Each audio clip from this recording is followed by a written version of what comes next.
Good afternoon, all. Paul from CamelbackTrading.org coming to you this Tuesday afternoon, April 15th.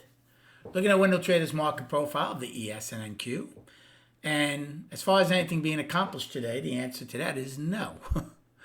We all, not all of us, I'm sorry, ES and NQ have inside days. Righty does not, but still in balance, as this Wednesday from last week is creating something we've never seen before. It's historic proportions. We are now one time framing up 6 days in ES, and I'm calling it balance because we can't get above that Wednesday high. Decent range again today, $6, but the volume contracted. Today's volume right now, only 51 million. Our average is up to 60, just under 69 million in SPY. So definitely range and volume starting to contract, which is not surprising.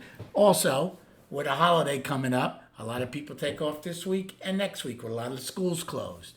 So at least we could be a little thankful for the range yesterday and the range today. We'll see if it keeps contracting or not.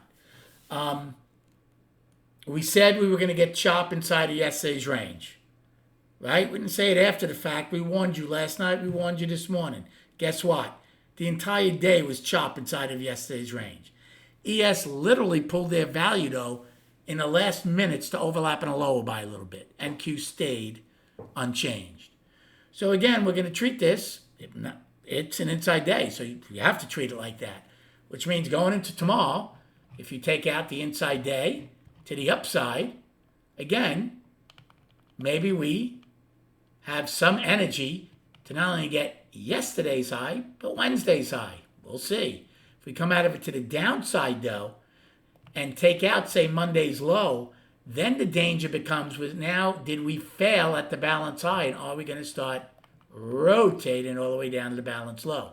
Wednesday is not the balance low from last week. It's that Monday of last week.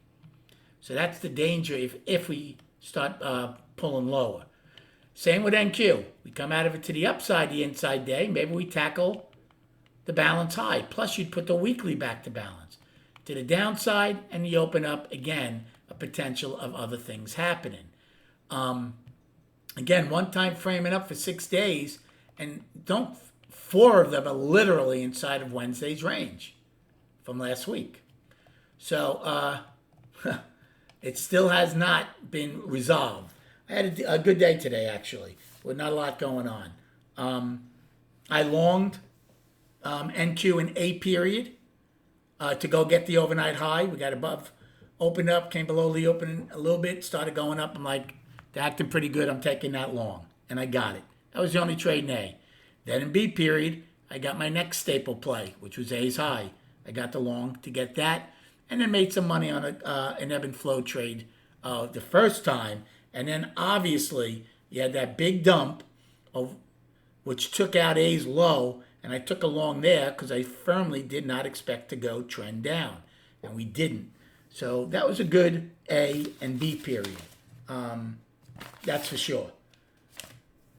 I did nothing after that till G.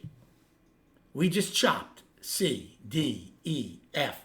I took a long in G and then Q against the open in the first time, which held, and made money on that. Next time through it, I said forget it. To show you how the lack of conviction today, NQ went back and forth through its opening 10 out of 13 time frames. What does that mean? I mean, it's a very fair opening for buyers and sellers.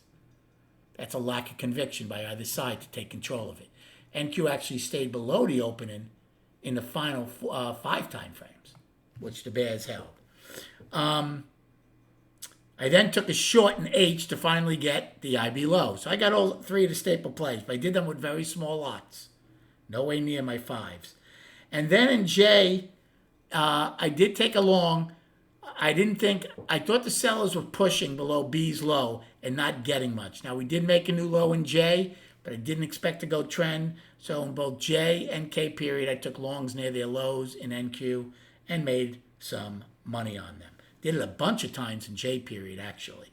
Lost on one of them, but net was up in J, and then K got back everything that I had lost on that one trade in J. So for a sleepy day, I'm happy with what I accomplished. And now we set our sights on tomorrow. Again, I want to thank you. A couple of people continue, if they're signing up for Tradeify, to please. Again, it's on my every one of these videos, the link, since I'm affiliated with them. And again, I think they're still the best out there. I should be going live soon. It was supposed to be yesterday. They're waiting for more information from me. I gave it to them today, and they submitted it. So hopefully this week, or the latest, Monday, I go live with them. But again, I appreciate to all of you who have used my link when you do sign up for their